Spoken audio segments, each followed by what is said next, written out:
Osteology क्या होती है, इसमें बोन और कार्टिलेज के बारे में स्टडी की जाती है, इसको ओस्टियोलॉजी कहते हैं।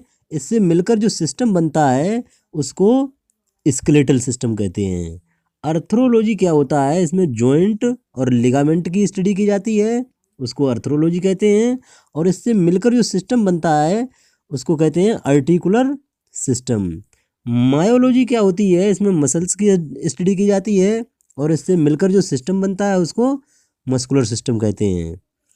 न्यूरोलॉजी क्या होता है, इसमें सेंट्रल और पेरिफेरल नर्वस सिस्टम जो होता है उसकी स्टडी करते हैं, उसको न्यूरोलॉजी कहते हैं।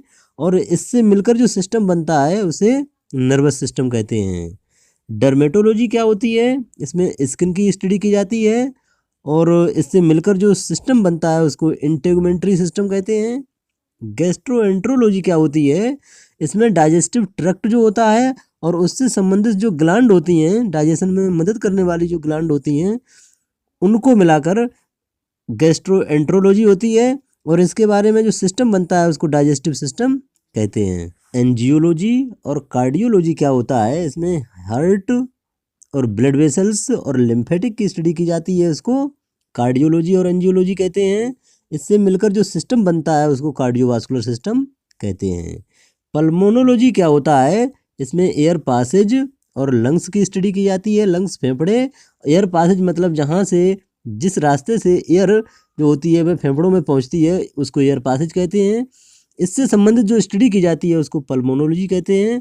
और इससे मिलकर जो सिस्टम बनता है उसको रेस्पिरेटरी सिस्टम कहते हैं। यूरोलॉजी में क्या होता है, इसमें किडनी, यूरेटर्स, ब्लैडर और यूरेथ्रा की स्टडी की जाती है, तो उसको यूरोलॉजी कहते हैं।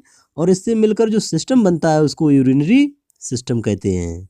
गायनिकोलॉजी क्या होता है, गायनिकोलॉजी और एंड्रोलॉजी जो होती है इसमें रिप्रोडक्टिव और जेनाटल सिस्टम की जो स्टडी की जाती है उसको फीमेल रिप्रोडक्टिव सिस्टम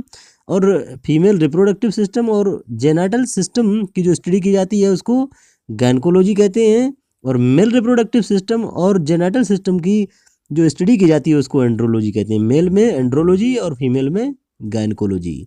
और इंडोक्राइनोलॉजी क्या होता है, इसमें डक्टलेस जो ग्लैंड होती हैं जैसे थायराइड और पिट्यूटरी, इनसे संबंधित जो स्टडी की जाती है उसको इंडोक्राइनोलॉजी कहते हैं। और इससे मिलकर जो सिस्टम बनता है उसको इंडोक्राइन सिस्टम कहते हैं। इसमें एक चीज़ और जो है, जैसे इनसे संबंधित जो डॉक्टर्स होते हैं, जैसे कार्डियोलॉजी जो होता है यहाँ पे कार्डियोलॉजिस्ट हो जाएगा, इससे संबंधित जो डॉक्टर होते हैं वो हो जाएंगे कार्डियोलॉजिस्ट। जैसे पल्मोनोलॉजी जो होती है इससे संबंधित जो डॉक्टर होते हैं उनको टीबी एंड चेस्ट या पल्मोनोलॉजिस्ट कहते हैं। यूरोलॉजी के जो डॉक्टर होते हैं उनको यूरोलॉजिस्ट कहते हैं। गायनिकोलॉजी के जैसे डॉक्टर होते हैं उनको गायनिकोलॉजिस्ट कहते हैं। एंड्रोलॉजी के जो डॉक्टर होते हैं उनको एंड्रोलॉजिस्ट कहते हैं। ऐसे सभी जो डॉक्टर होते हैं इनसे संबंधित जो स्टडी होती है, जैसे इसमें लॉजी लिखा हुआ है उसमें लॉजिस्ट हो जाता है।